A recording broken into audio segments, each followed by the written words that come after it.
The mission of Connected Horse is really twofold. It's to give people that are affected by dementia an opportunity to be together and to have an opportunity to experience something new and hopeful, and to move away from the pharmaceutical approach to treating dementia.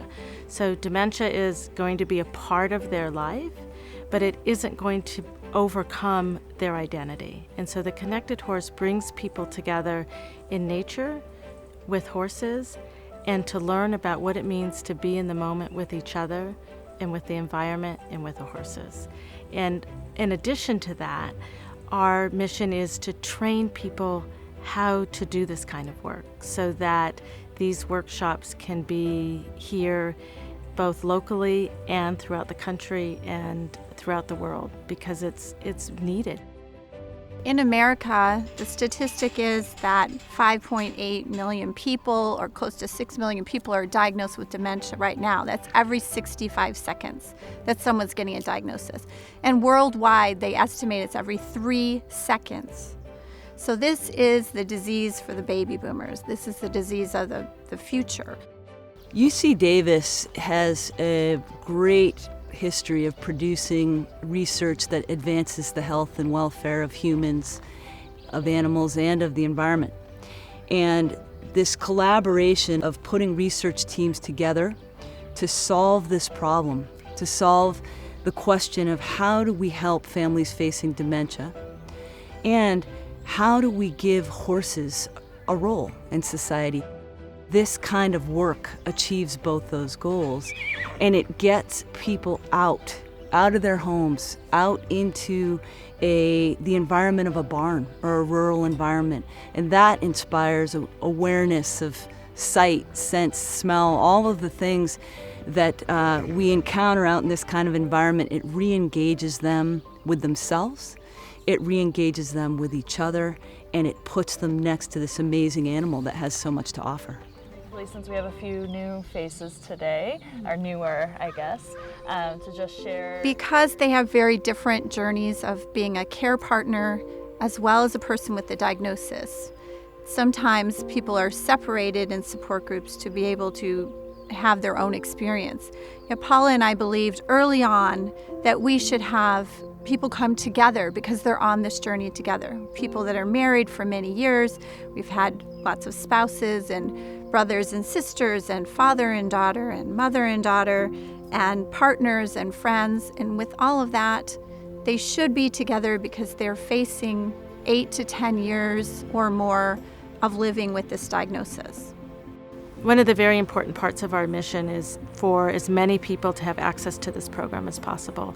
And so we work with foundations and fundraisers and people that really understand the importance of the human-animal bond to help to support this program and to support barns that we work with so that anybody can come participate regardless of their ability to pay.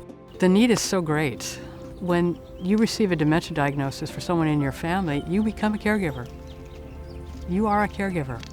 Whether you're trained for it, whether you're good at it, whether you enjoy it, it does not matter. That's your life now. And those people don't have much support for that. So to be able to have this, to come here and not only get support for being a care partner, but for getting support for the actual person living with dementia is an astonishing thing. I love the surroundings, I love the greenery, I love the horses, of course, and it's really a very pleasant and enlightening experience. When we put this group together in an environment where they have to interact and collaborate, it teaches the dementia sufferer and their caregiver how to communicate in a nonverbal way, and the horse teaches that.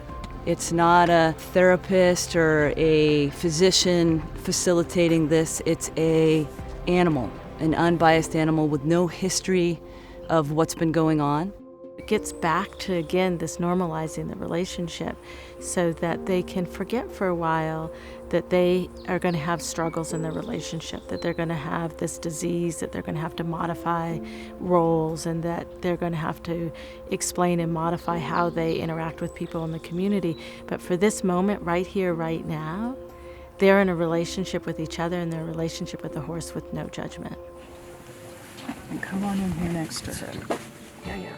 As we work with family members and they communicate with each other and they work together on the horse, you see this amazing transformation where they suddenly are paying attention to each other and each other's needs. And that need for control and that need to protect has to go away because the horse won't tolerate that.